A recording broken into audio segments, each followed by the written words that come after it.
Bienvenidas, bienvenidos. Vamos ya con esta clase dedicada a cómo sanar el trauma del parto en tiempos de pandemia. Como sabéis la mayoría, esta clase se integra dentro del seminario que estamos teniendo en el Instituto Europeo de Salud Mental Perinatal, dedicado a la psicopatología del parto y nacimiento, en concreto a los aspectos psicológicos del parto traumático.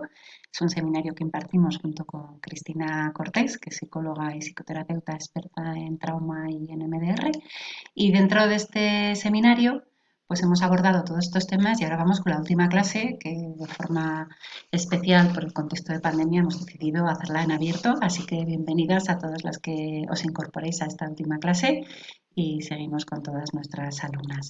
Bueno, hemos estado hablando de qué es el parto traumático, de todos estos aspectos relacionados con la clínica, y Cristina ha cubierto más lo que es la psicoterapia del trauma perinatal. Pero bueno, vamos a entrar un poco en contexto con cómo integrar todo lo que sabemos sobre el trauma del parto en este momento tan difícil, ¿no?, para todas las madres. Hace pocos días se publicó este artículo, que ha sido el primero que ha nombrado específicamente la salud mental materna en este contexto de COVID, de pandemia, ¿no? Y las autoras de este artículo señalaban cómo las medidas de salud pública que están dirigidas a evitar la propagación de la enfermedad son necesarias, pero provocan estrés, ira, confusión, ¿no? Y a esto añadían también un dato que creo que es muy importante tener en cuenta, como la crisis económica que ya está llegando y que se va a complicar, pues también intensifica la carga y el estrés mental para las madres y para las embarazadas, ¿no? Y cómo sabemos que en estos contextos, pues algunas personas van a recurrir a métodos nocivos de afrontamiento para hacer frente a la crisis, como pueden ser el consumo de alcohol o de sustancias, y todo esto, pues también sabemos y nos preocupa mucho que va a traer un aumento de la violencia de género, ¿no? Con consecuencias devastadoras y también aumento de tasas de suicidios, etcétera, ¿no? Entonces, bueno, pues todo esto es muy preocupante, pero es verdad que en este contexto de pandemia no se están nombrando casi las necesidades de salud mental de las madres, ¿no?, y de las embarazadas. Las autoras de este artículo señalaban que, bueno, que podían afirmar con seguridad que van a aumentar los problemas de salud mental, como la depresión, la ansiedad, y nombraban este tema, ¿no?, los síntomas de estrés postraumático. Y hablaban de lo importante que es, pues, lo urgente, ¿no?, cuidar la salud mental de las embarazadas y desarrollar proactivamente estrategias apropiadas para aliviar el estrés, ¿no?, mediante la detección, identificación y gestión de trastornos de perinatales, de salud mental en este contexto de pandemia, ¿no? Entonces, bueno, pues esta clase también es un poco una respuesta a ese llamamiento. Toda la semana pasada hemos celebrado la Semana Mundial de la Salud Mental Materna y desde el instituto pues incluimos este eslogan, ¿no? No eres mala madre. Y decíamos esto, ¿no? No eres mala madre si no has podido disfrutar de tu embarazo, de tu parto. Tienes toda la vida para disfrutar de tu bebé. Creo que esto es muy importante y voy a repetir este mensaje varias veces, ¿no? Que incluso las madres que estáis teniendo mucha dificultad en este momento, pues por la preocupación, por la ansiedad, por lo que os ha tocado vivir, que siempre todo esto se puede sanar, ¿no? Vamos a ver un poco más qué pasa cuando ha sido traumático, ¿no? ¿Qué significa sanar el parto? Bueno, llevamos todo el seminario hablando de esto, pero para las personas que os incorporáis ahora, pues un breve resumen, ¿no? ¿Qué es parto traumático? ¿De qué estamos hablando? Pues estamos hablando de una herida emocional, una herida subjetiva. Solo cada mujer sabe lo que ha sido traumático para ella. El trauma tiene que ver con experiencias que te desbordan sin una contención, sin un consuelo, sin una posibilidad de acompañamiento, ¿no? Entonces, la experiencia de parto sabemos que puede ser traumática para la madre, para el bebé, para el padre, para la pareja y también para los profesionales que lo atienden, ¿no? Y un aspecto importante también es comprender que la vivencia del parto va a cambiar con el tiempo. Es decir, una madre puede tener una vivencia, puede tener la impresión de que su parto no ha sido muy traumático en los 2 días que siguen al parto y sin embargo meses después, como vamos a ver, estar muy enfadada o muy indignada sintiendo que fue un parto muy traumático, ¿no? El problema grande es que las consecuencias del parto traumático no suelen ser visibles, ¿no? Y sin embargo tienen muchos efectos, ¿no? Afectan enormemente a la salud mental de la madre, condicionan bastante la relación con el bebé, la relación de pareja y vamos a ir viendo cómo también afectan, pues, a la vivencia de la sexualidad, a los siguientes embarazos, etcétera, ¿no? O sea, realmente es un tema de salud pública, pero que tradicionalmente ha estado bastante invisibilizado, ¿no? Recordar que ya lo vimos en el seminario anterior, ¿no? ¿no? Que el parto ahora sabemos que es un evento neurohormonal, que está dirigido por hormonas que se producen en el cerebro de la madre y también hay hormonas que vienen del bebé y que establecen este diálogo, ¿no? Recomiendo esta síntesis que hizo Sarah Buckley, que es muy gráfica, con todas las aplicaciones que tiene esto luego en los cuidados. Y hay que comprender que este evento neurohormonal, que es el parto, produce un proceso psicológico muy específico en el trabajo del parto fisiológico y de alguna manera pues el parto conlleva una experiencia psicológica que como vimos en nuestro trabajo de investigación es muy potente, ¿no? Es una experiencia intensa, transformadora, que cuando las cosas van bien las madres salen del parto con una sensación de poderío, ¿no? De sentirse capaces de afrontar lo que viene. Otro aspecto muy importante de esto de la neurofisiología del parto es que precisamente por ese estado neurohormonal en el que están las mujeres durante el trabajo de parto y nada más dar a luz, lo que ahí suceda queda muy grabado. Y esto hace que también seamos muy vulnerables al trauma en el parto, especialmente si no hay unos cuidados adecuados, ¿no? Bueno, entonces, nosotras trabajamos la herida del parto desde este modelo, esta perspectiva que trabajamos en el instituto, que es la perspectiva que llamamos ecosistémica, ¿no? Nuestro modelo ecosistémico perinatal, que ya lo expliqué en la otra clase que tiene abierto sobre embarazo y parto en contexto de coronavirus, ¿no? Pero que tiene que ver pues, con esta mirada amplia y desde ahí también tiene que ver nuestro trabajo, ¿no? Nuestro colocarnos, la mirada perinatal que nombro aquí, para nosotros tiene que ver con poner al bebé en el centro e intentar comprender qué vive el bebé, cuáles son sus necesidades y desde ahí ir viendo las sucesivas capas, ¿no? Para nosotras la atención a esta etapa tiene que ver con una atención entrañable y respetuosa, ¿no? Y vamos a poner mucho cuidado en cada palabra, vamos a cuidar cada palabra y es un trabajo, todo este trabajo de atención, ¿no? A la salud mental perinatal tiene que ver con respetar los propios ritmos, con contener, con escucharnos y escuchar, ¿no? Mutuamente y vamos a ir ahí aprendiendo a la vez que sanando y para nosotras una clave muy importante en todo este trabajo es también el placer y la autorregulación a través del disfrute, ¿no? O sea, para nosotras es muy importante cuidar a las profesionales mientras hacen ese trabajo de atención a las madres y ir, bueno, ir aprendiendo y construyendo, ¿no? Por esto digo que es un trabajo que está en construcción y os invito a ser partícipes, ¿no? Sabéis que partimos de la perspectiva ecosistémica de Uri Brochenbrenner, que lo explicó muy bien, estas matriuscas, ¿no? O estas cebollas, estas capas de la cebolla, ¿no? Y siempre intentando tener la visión amplia, ¿no? Ver el bosque, no ver solo el árbol, ver, además de esta mamá y este bebé que estoy atendiendo hoy aquí, ver el contexto, ver qué está pasando en la familia, ver cómo están los abuelos, ver cómo está la comunidad, ver cómo está la sociedad, ver qué mensajes me está dando esta cultura, ¿no? Y qué conflictos hay en los mensajes y tener la visión amplia, ¿no? Poniendo el foco en la prevención, en los cuidados, en la intervención temprana, multidisciplinar e integrando todos estos planos también con una visión que para nosotras necesariamente es ecológica y por eso nombramos siempre las necesidades más biológicas, ¿no? De los bebés en crianza, pero también una visión de crítica cultural, ¿no? Con una perspectiva de género, entendiendo el contexto patriarcal y entendiendo pues, temas como la violencia de género o la violencia obstétrica. Así que bueno, estoy yendo rápido porque quiero entrar ya en esta segunda parte, ¿no? De qué está pasando con el parto en situación de pandemia por coronavirus, ¿no? Esto es uno de los primeros reportajes que salió en España en el Correo, ¿no? En el cual unas cuantas madres contaban su experiencia, ¿no? Del miedo, de cómo estaba condicionando este miedo al contagio. La vivencia del embarazo, ¿no? Y esto, bueno, pues estamos viendo que está siendo difícil, ¿no?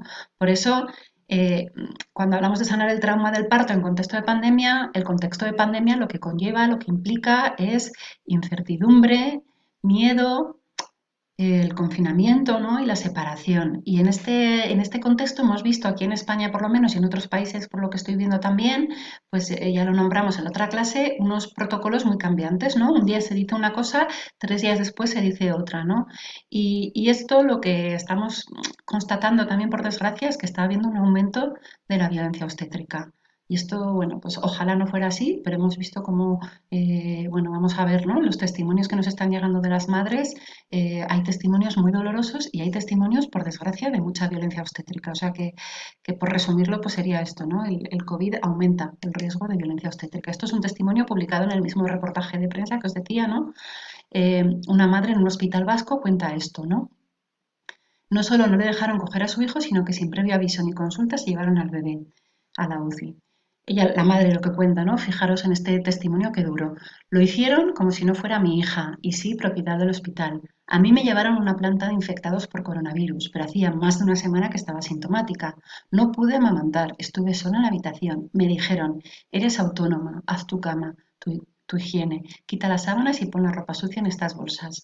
Poco o nada les importaba que hubiese parido hace 3 horas. Lo importante es que me sacase la temperatura y les contestase si tenía problemas para respirar. Así estuve 3 días. Fue la peor pesadilla que me hubiese imaginado vivir durante mi parto. Totalmente inhumano y nada científico. Bueno, pues esto es terrible y ninguna mujer recién parida se merece este tipo de atención y este tipo de trato, ¿no? El otro día lo hablábamos, ¿no? Si el miedo de los profesionales justifica estas políticas. Yo creo que no. Yo creo que el miedo de las profesionales al contagio es totalmente legítimo y por supuesto que lo primero que hay que garantizar, yo creo, es la seguridad de las profesionales. Es muy dramático lo que estamos viendo en España, donde ahora mismo las personas que más se están contagiando son profesionales sanitarios. Yo creo que eso es inadmisible. Pero el miedo que tengan las profesionales a contagiarse no es una excusa para tratar de esta forma a las madres, ¿vale? Yo creo que hay que negociar, hay que nombrar, hay que buscar soluciones y las primeras que no quieren contagiar a las profesionales son las mujeres, o sea que yo creo que estamos todas a una, ¿no? Nadie quiere contagiar a nadie y ese debe ser el punto de partida de la búsqueda de soluciones creativas, ¿no? Nunca esta imposición violenta. Entonces, como os digo, en el contexto de la pandemia, pues las mujeres y las profesionales, ¿no? Pero vamos a hablar de las madres, están con miedo a la enfermedad, a contagiarse ellas, a contagiar al bebé y también con mucho miedo a que les separen de su bebé nada más nacer, ¿no? O a estar hospitalizadas. Además, el contexto del puerperio va a ser un puerperio en soledad, en el cual va a ser todavía más difícil construir estas redes de apoyo, ¿no? Que todas las madres vamos a necesitar en puerperio. Esta falta de apoyos también va a dificultar que se pueda sanar el trauma del parto. Y sabemos que lo virtual ayuda, pero no todas las madres tienen buen acceso a redes de apoyo en Internet ni tienen buenos medios para conectarse, ¿no? O sea que bueno. He intentado sumarizar un poco los posibles escenarios, generalizando. Luego, obviamente, cada caso es distinto, ¿no? Pero un primer escenario es el de la mujer que no está infectada por coronavirus. Sin embargo, en estos casos lo que estamos viendo es mucho miedo, ¿no? Mucha incertidumbre bueno, el posible efecto del estrés en el embarazo, ¿no? Que eso también habría que verlo, ¿no? Pero también quiero señalar que es importante que hay aspectos positivos del confinamiento, ¿no? En nuestro entorno hay mujeres que gracias al estado de alarma pues han podido pasar las últimas semanas del embarazo en casa más tranquilas con sus parejas o con sus otros hijos y han podido pues disfrutar de una tranquilidad que igual sin pandemia no hubieran podido tener todo ese tiempo para conectar al bebé, ¿no? No, no todo es negativo, hay cosas buenas. Pero bueno, el miedo es real, es el miedo al intervencionismo en el parto, porque están aumentando mucho los partos instrumentales y las cesáreas innecesarias. Y repito que esto es violencia obstétrica, así como la separación, ¿no? Entonces, bueno, pues en este contexto hay muchísimas mujeres. Yo diría que ahora la mayoría de las embarazadas tienen uno o varios de estos miedos, ¿no? Esto es uno de los testimonios que ha llegado al Parto es Nuestro, que hay una sección específica de embarazo y parto en tiempos de COVID, ¿no? Y dice esta madre, sola, voy a estar sola en medio de esta horrible situación, ¿quién me va a calmar y apoyar durante las horas que pueda durar mi parto, ¿no? Y dice el padre, ¿no? Solo, va a estar solo sin saber cómo estoy, sin poder conocer a su hijo desde el primer segundo. ¿Quién le va a decir que ha sido padre, ¿no? Como no hayan habitaciones libres, tendrán que esperar fuera, en la calle, no es justo, ¿no? Nos han quitado las consultas, la preparación al parto. Por favor, no nos quitéis el apoyo de nuestras parejas, ¿no? No les quitéis a los padres este momento, ¿no? Decían esta madre y su pareja. Yo creo, y lo he dicho, que el acompañamiento en el parto no es un capricho, es una necesidad.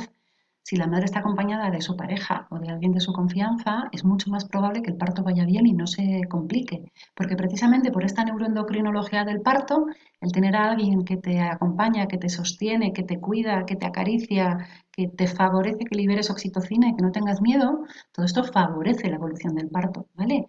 Privar a una embarazada, a una parturienta de ese acompañamiento es directamente intervenir en su parto produciendo más estrés y con más riesgo de que se complique el parto. Esto hay que nombrarlo así, ¿no? Este es un testimonio muy tierno de un padre que ha vivido esto, ¿no? Un padre primerizo al cual en el último momento no le han dejado acompañar a su mujer en el parto y además ella ha dado a luz sin el móvil, no se ha podido comunicar. Al día siguiente el padre va al hospital para conocer a su niña, no le dejan y escribe ese texto, ¿no? Que me parece muy tierno y muy ilustrador, ¿no? También de lo que están viviendo los hombres, los padres, ¿no? Como una hoja en blanco que comienza a escribirse. Aquí hoy inicia tu vida en nuestro extraño mundo. Como buena guerrera conseguiste salvar sus primeros obstáculos. Aquí estaremos ahora apoyándote y agradeciéndote darnos el privilegio de ser testigos y aprendices del milagro de la vida. Sentado en la acera esperando conocerte, ¿no? Esta es la situación que han tenido que pasar muchos hombres, ¿no? Estar fuera esperando, ¿no? Esto también hay que nombrarlo porque esto también va a haber que sanarlo, ¿no? Va a haber que dar un espacio a estos padres que no han podido, bueno, pues estar ahí presentes en estos nacimientos, ¿no? Vamos a seguir. Este es otro testimonio en una página web de testimonios de parto COVID en inglés. Esta es Katie, una mamá que tenía dos partos anteriores, uno de ellos por cesárea, que como están haciendo muchas mujeres, intentó aguantar al máximo antes de ir al hospital. Su plan era dar a luz en el hospital, pero por el contexto de la pandemia, pues no quería llegar demasiado pronto, ¿no? Terminó pariendo en el coche, sin asistencia, y bueno, fijaros esta foto, aunque no era su plan, la foto de felicidad y alegría que tiene después de haber tenido un parto muy bueno, ¿no? También esto es curioso, ¿no? Porque en España hemos visto algunos de estos casos de mujeres que han parido en su casa o en el hospital o sea, perdón, o en el coche, en el trayecto, y después de haber tenido un parto muy bueno y de estar madre y bebé perfectamente y que todo ha ido bien, pues en algunos casos se ha hecho un poco el disparate este de trasladarlos a un hospital, lo que cual aumentaba muchísimo el riesgo de infectarlas, ¿no? Yo creo que si la madre y el bebé están bien y el parto ha ido bien, probablemente no haya necesidad de ir a un sitio donde aumenta el riesgo de infección, ¿no? Este es otro de los relatos que nos ha llegado, ¿no? Voy a ir leyendo porque creo que es muy importante para poder sanar el trauma, escuchar los relatos de las madres, ¿no? Que es una herramienta súper potente y también para aprender de lo que viven las mujeres, ¿no? Siempre animo a leer relatos. Bueno, pues esta madre que parió el 7 de abril cuenta esto, ¿no? Cómo llegó al hospital de medianoche y esta madre iba con su pareja y con su niña pequeña. Entonces, bueno, como no tenían otra opción, al final su pareja se queda con la niña y ella en el último momento pues tiene que ir a parir sola, ¿no? Dice, con todo el dolor de nuestro corazón. La niña se había quedado dormida, mi pareja no quería que entrara sola, le dije que no podía dejarla sola. Me subí la mascarilla, me recoloqué los guantes rosas de fregar, cogí la maleta en una mano, el bolso con el plan de parto en la otra y caminé sin echar la vista atrás. Fue uno de los momentos más duros de la noche. Que estoy de parto, le grité el de admisión, que estaba haciendo algo y no me miraba. Salió corriendo a avisar en el triaje. Al entrar al pasillo me dio una contracción, tuve que sujetarme a la pared. Abrieron enseguida la puerta del triaje y me llevaron al paritorio en silla de ruedas por pasillos vacíos. Ya en paritorio me exploraron y me dijeron que estaba dilatada, que iba a ser muy rápido. Les di mi plan de parto, fijaros, ¿no? Les comenté algunas cosas importantes para mí sobre el precalostro congelado que llevaba por lo que pudiera pasar y me dijeron que fuera entrando a paritorio y que se lo leerían. Al entrar al paritorio me eché a llorar. Me preguntaron si era por los dolores. No, no era por los dolores. En el plan de parto pedí que el padre pudiera ver mediante videollamada el expulsivo. Insistí en ello y dijeron que no me preocupara. Me ofrecieron cambiarme los guantes de fregar por los azules y me los cambié, pero pronto me di cuenta de que los estaba mordiendo y me los quité. La mascarilla no sé en qué momento la perdí. Estuve 7 horas y me fueron haciendo tactos cada 2 o 3 horas. Algunos los pedí yo, pero no avanzaba porque había una burbuja de agua delante de la cabeza de la niña. Estuve en posturas imposibles, lo que me pedía el cuerpo, de rodillas en la cama, de pie, de cuclillas, de rodillas sobre una almohada en el suelo, utilizando la cama para hacer fuerza para estirarme. Casi siempre había alguien del equipo tirado conmigo en el suelo, en una postura más rara aún que la mía, para sujetar los monitores y ayudarme en lo posible. Bueno, esto es bonito, ¿no? Esto habla muy bien de estos profesionales. Las vocalizaciones me vinieron bien. Una matrona me preguntaba de vez en cuando qué quería hacer, supongo que por ver si quería la epidural, pero sin mencionarla.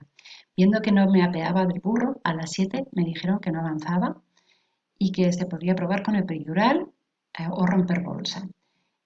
Bueno, finalmente dice, le rompen la bolsa, ¿no? Estaba en posición de litotomía, no tenía apoyos en los pies, así que me puse a chillar como una loca y a decir que no podía. Me dijeron que era mejor no chillar para hacer más fuerza, sacaron estribos y asas para agarrarme. Primer pujo, coroné, sentí el anillo de fuego. Segundo pujo, noté que salían los hombritos y en el tercero terminé de salir y me pusieron a mi hija sobre mí.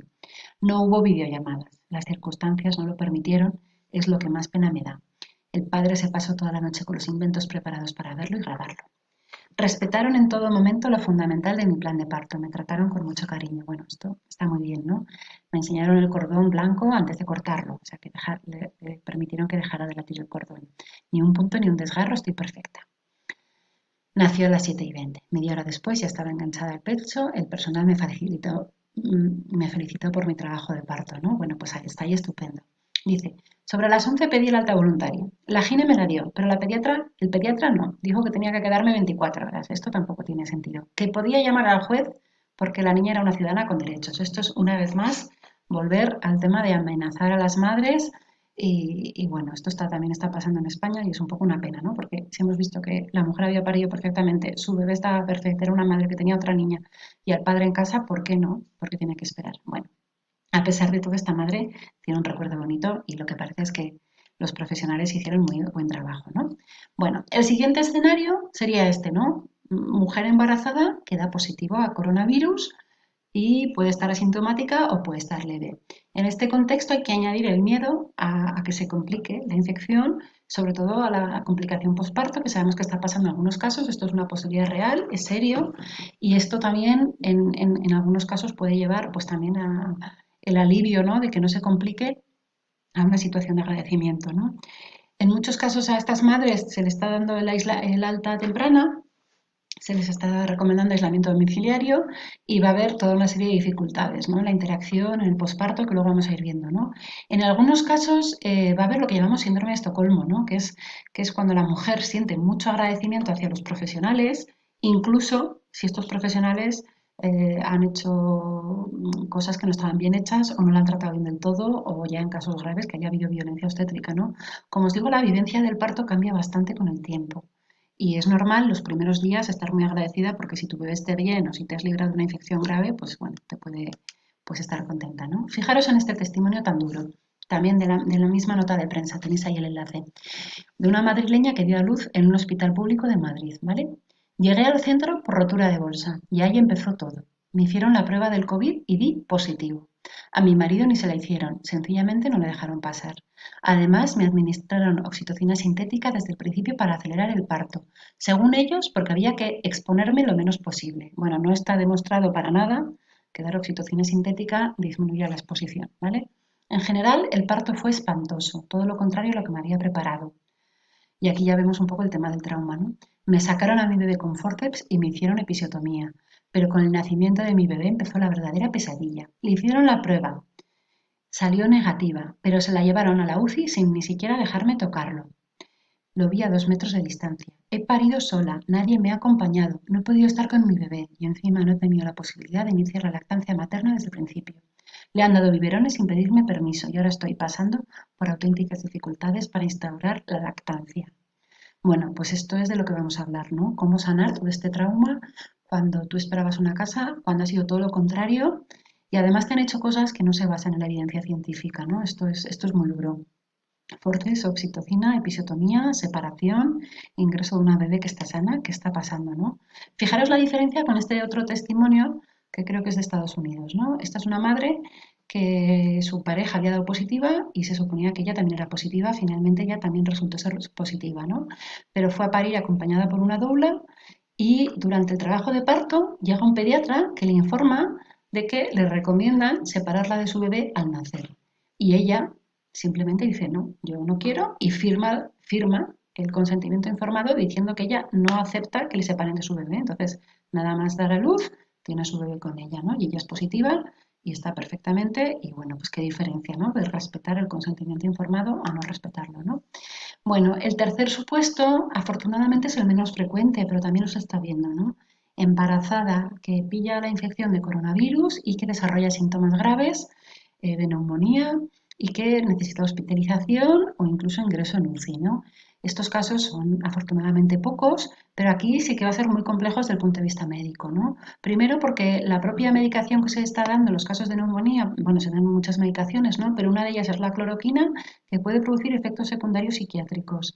Además, el estar en la UCI, la gravedad de la neumonía, o si hay un tromboembolismo, o si hay otras complicaciones, todo esto puede favorecer un síndrome confusional. Y este síndrome confusional, ¿no? O hay madres que están ingresadas en la UCI con una neumonía que complica eh, su oxigenación y la del bebé, y en muchos casos de estos pues está indicado finalizar el embarazo. Pero imaginaros estas mujeres que algunas están dando a luz o se les ha hecho una cesárea directamente estando ya sedadas o estando intubadas, ¿no? Qué situación tan difícil, qué doloroso, ¿no? Y algunas se van a despertar sin su bebé en la UCI y con todos los efectos estos de la sedación, de la medicación, van a ser reencuentros muy difíciles, ¿no? Por mucho que los profesionales están haciendo algunos una tarea excepcional sosteniendo a estas madres, ¿no? Y tenemos compañeras que están ahí. Eh, Además, después de estos pasos por la UCI, puede haber mucha fatiga por la propia infección por coronavirus, puede haber un síndrome post-UCI, que es muy frecuente y que es muy largo y complicado de tratar, sigue habiendo riesgo de tromboembolismo pulmonar o venoso profundo, es decir, son madres que van a afrontar una recuperación lenta, incierta, y con un recién nacido que en algunos casos ha sido prematuro y también van a necesitar un ingreso, ¿no? Yo creo que estas son las situaciones más complejas. Quiero insistir que son muy pocas, ¿vale? Afortunadamente esto va a pasar en una minoría de casos. Y la buena noticia, me están llegando testimonios muy bonitos de madres que habiendo pasado por ahí, habiendo dado a luz en una cesárea en la UCI y estando después ingresadas en la UCI, las propias enfermeras han facilitado que estas madres puedan luego amamantar. ¿Cómo? Pues en algunos casos haciendo una extracción de leche con sacaleches de la madre que está en la UCI. Fijaros qué difícil y qué bonito, ¿no? Qué gesto tan, de cuidado tan hermoso para que estas madres, en cuanto han podido ponerse al pecho al bebé, lo hayan hecho, y para algunas de estas madres la lactancia va a ser una experiencia también sanadora de todo este trauma. Bueno, estos son, como os digo, los casos menos frecuentes y los más complicados, ¿no? Y si llevando la mirada perinatal pensamos o nos hacemos la pregunta de qué está viviendo el bebé en el útero, ¿no? Cuando en este contexto, pues este artículo se ha publicado hace poco, el día 8 de mayo, ¿no? Eh, Sobre los efectos del estrés en el embarazo en el desarrollo del bebé, que esto es otra de las cosas de las que hay mucha evidencia, ¿no? Sabemos que si la madre tiene mucha ansiedad durante el embarazo, esto puede afectar y complicar el embarazo. Además, obviamente, ¿qué pasa con el bebé si nace prematuro o si, bueno, pues hay una neumonía materna que complica su estado, o qué pasa con el recién nacido si está separado de la madre, ¿no? El problema es que la mayoría de estas consecuencias se van a ver a largo plazo, no se ven inmediatamente y las conocemos más otros profesionales que los que atienden los partos en general, ¿no? Porque algunas de estas consecuencias y algunos de los efectos en la salud de todo esto lo que dan son problemas psicológicos a muy largo plazo, ¿no? Que no se ven inmediatamente. Entonces esto es difícil de verlo también, ¿no? El estrés de la separación para el recién nacido es muy grande y va a ser mayor cuanto más se prolongue la separación, ¿no? El inicio de la lactancia puede ser muy difícil. También nos surge esta pregunta, ¿no? ¿Cómo va a ser luego en el domicilio con el aislamiento, sin interacción, o con cómo se va a construir el vínculo, ¿no? Todos los recién nacidos necesitan contacto, necesitan piel con piel, necesitan interacción, ¿no? Necesitan sentirse queridos, cuidados y parte de una familia que les quiere y les recibe, ¿no? Entonces, qué difícil, ¿no? Qué difícil, y a ver cómo podemos sanar. Entonces, bueno, con todo esto simplemente quería enfocar un poco el contexto de cómo vamos a tratar todos estos traumas, ¿no? Y este es un poco el encuadre. Eh, Vamos a hacer un mapa del trauma. Esto es muy importante. Tenemos que saber qué es lo que ha vivido esa madre, qué es lo que ha vivido ese padre, qué es lo que ha vivido ese bebé. Y con esto vamos a trabajar la narrativa, ¿no? La construcción del relato, y luego vamos a hacer un plan de tratamiento en las distintas áreas para ver las cosas que ayudan, ¿no? Voy a hacer una revisión rapidilla, pero bueno, lo primero, el mapa del trauma. Es muy importante poder construir el relato del parto. Es muy importante ayudar a las mujeres a contar su parto, ¿no? Todas las mujeres necesitan contar su parto en las semanas que siguen al mismo. El parto es una experiencia psicológica tan fuerte, tan transformadora, tan brutal, ¿no? Da igual que sea un parto bueno que un parto traumático, todas necesitan contar la experiencia para integrarla. Y esto está demostrado, ¿no? Conforme cada vez que cuentas el parto, vas integrando un poco todo lo que has vivido, ¿no? Entonces, uno de los mayores regalos que se le puede hacer a una mujer que acaba de dar a luz en las semanas que siguen al parto es: cuéntame tu parto, ¿no? Te escucho, pero cuéntamelo en detalle. Cuéntame cómo te sentiste, qué pensaste, ¿no? Y si el parto ha sido traumático, a veces la primera tarea es ayudar a la madre a escribir su relato. Y luego veremos que este relato escrito le podemos dar muchos usos, ¿no?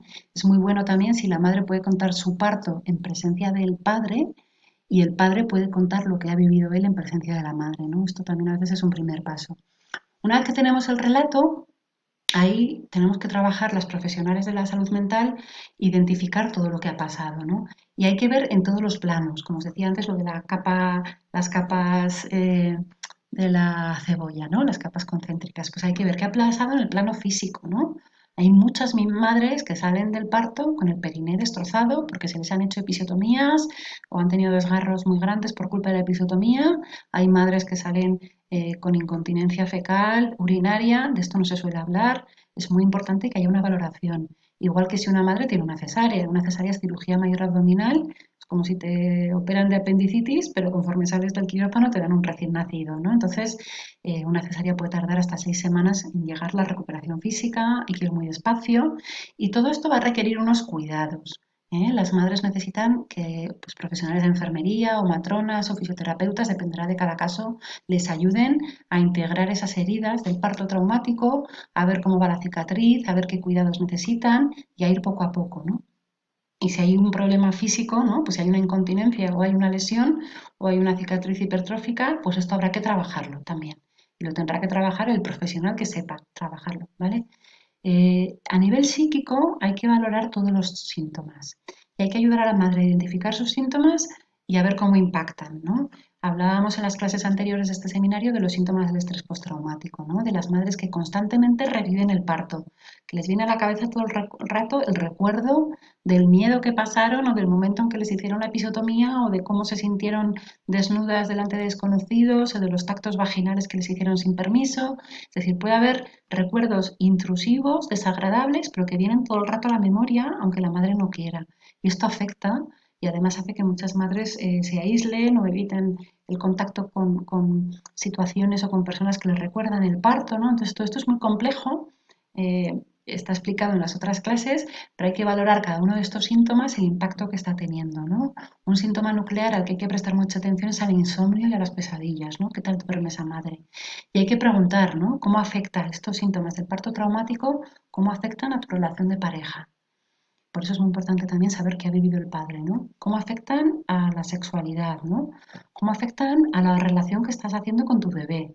A la construcción de ese vínculo. Para algunas madres, ver al bebé es un recuerdo del parto traumático y sabemos que muchas madres que han tenido un parto traumático se pueden sentir distantes o desconectadas de sus bebés o pueden sentirse mal porque no sienten ese amor que esperaban sentir, ¿no? Esto hay que trabajarlo, hay que explicar a las madres que no es culpa suya, ¿no?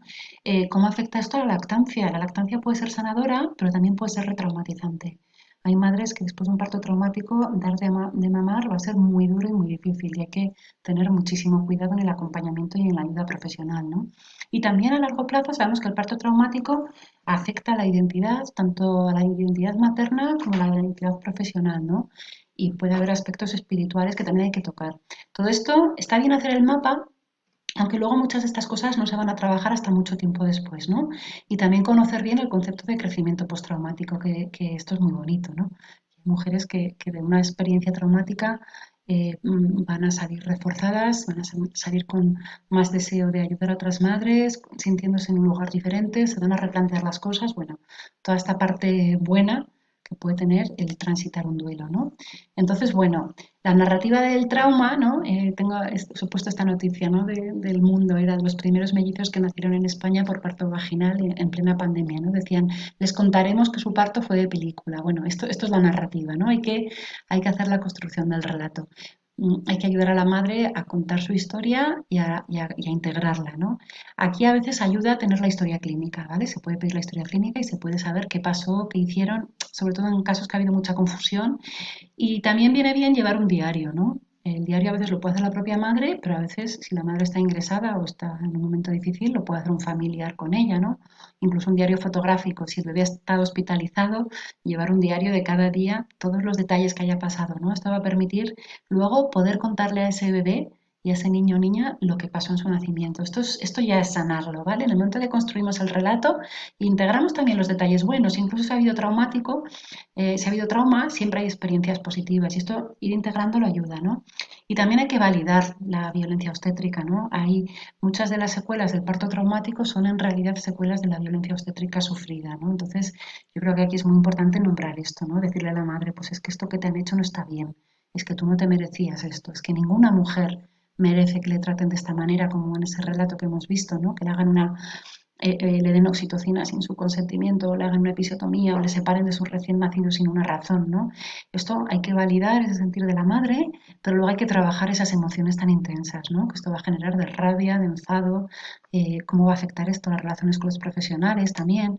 Entonces, bueno, como os digo, para cada una de estas cosas hay que hacer un plan de tratamiento y hay que priorizar, ¿no? En función de lo que necesite la diada en cada momento y de lo que quiera esa madre. Como os digo, pues a veces lo más urgente es decir, bueno, pues esta madre que está con este bebé de 10 días, para esta mamá lo más urgente es que funcione la lactancia y lo primero que necesita es una buena asesoría en lactancia, ¿vale? Y todo lo demás puede esperar, o sea, trabajar el trauma de este parto, pues igual lo vamos a dejar para dentro de un año y no pasa nada. Hay que respetar mucho las necesidades y la intuición de cada madre, ¿no? Hay madres que dicen, no, es que yo ahora esto no lo quiero tocar, vale, perfecto, ¿no? Pero en algún momento, si quieres, lo hablamos, ¿no?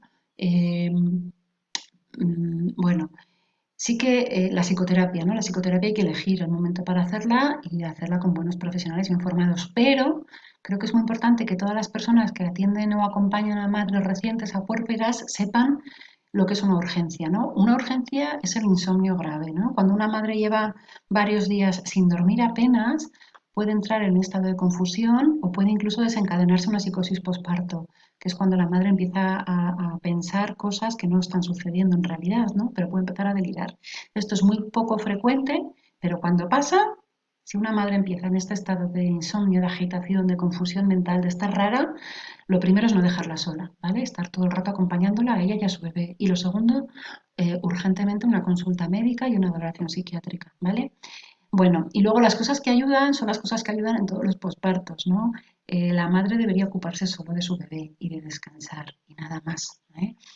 El lado bueno del confinamiento es que a veces, bueno, pues eso va a evitar visitas innecesarias, pero el lado malo es que muchas madres van a estar muy solas, ¿no? Este es otro testimonio, ¿no? De otra madre que cuenta un parto traumático, ¿no? Dice, mi parto fue bien, solo algunos puntos, todo bien, pero psicológicamente estaba muy triste. Volví a mi habitación en el hospital general, sola y aislada, no sabía nada de mi bebé. La primera vez que lo vi fue 12 horas después por una videollamada que me hizo personal sanitario de neonatos. Siguiendo los consejos de mi matrona, empecé a estimularme el pecho, ¿no? Para sacarme leche, primero con la mano, luego con el sacaleches.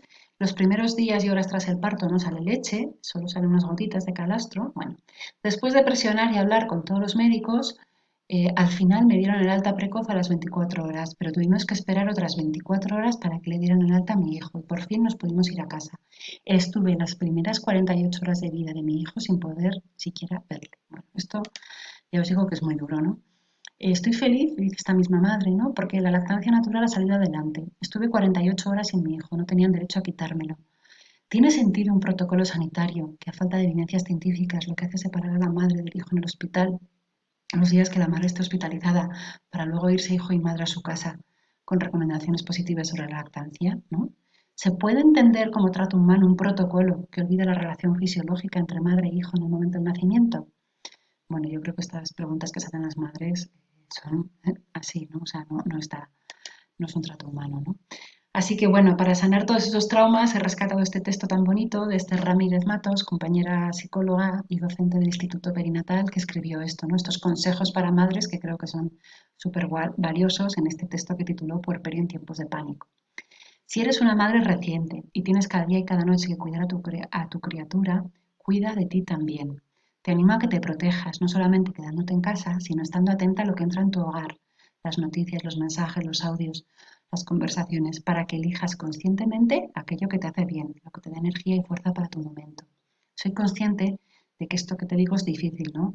Es muy difícil no vivir el miedo, pero recuerda, eres afortunada de que tú y tu bebé podéis estar inundados de oxitocina y de momentos de tranquilidad y amor constantes que te llegan a través del vínculo con la criatura. Si puedes, disfruta. Intenta no perderte entre las redes y las estadísticas. Procura aislarte del mundo exterior y vivir en tu tiempo lento, húmedo, calentito y balbuceante. Querida madre puérpera, deseo de corazón que puedas hacerlo, que te olvides un poco del mundo y construyas el vuestro propio dentro de tu cueva. Ese espacio íntimo y único que hacéis entre vosotros dos puede ser un lindo amortiguador en estos tiempos de caos. Puedes aislarte sin culpa.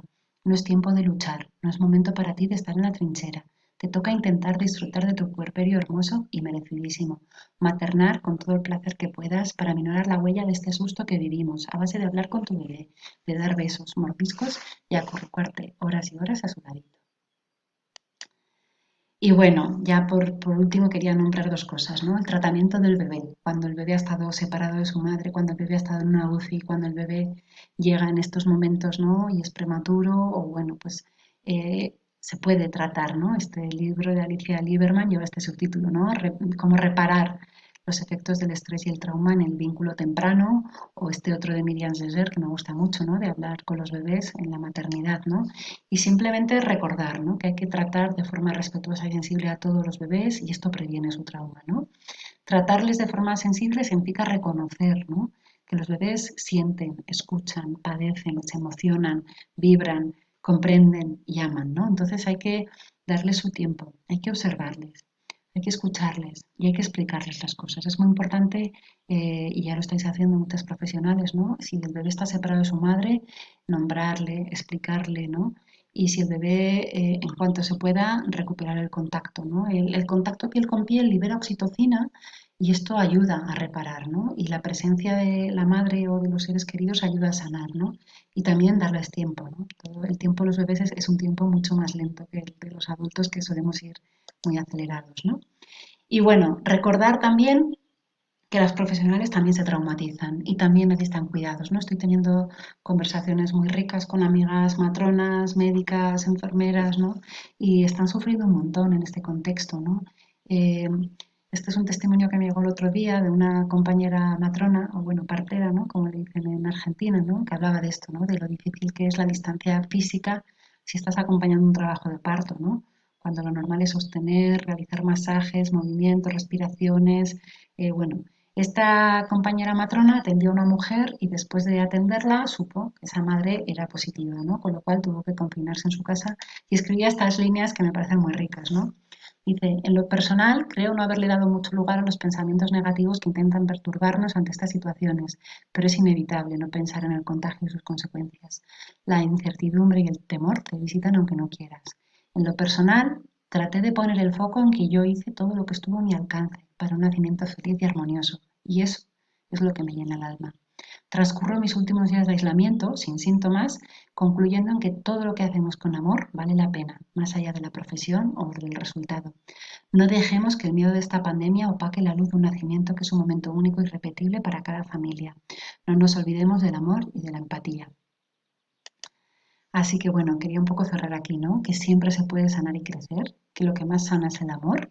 Escribí un texto que han compartido las compañeras, ¿no? De oxitocina versus coronavirus, donde, bueno, yo creo que la respuesta a todo este miedo es siempre potenciando la confianza y sabemos cómo hacerlo, ¿no? Sabemos cómo potenciar la liberación de oxitocina.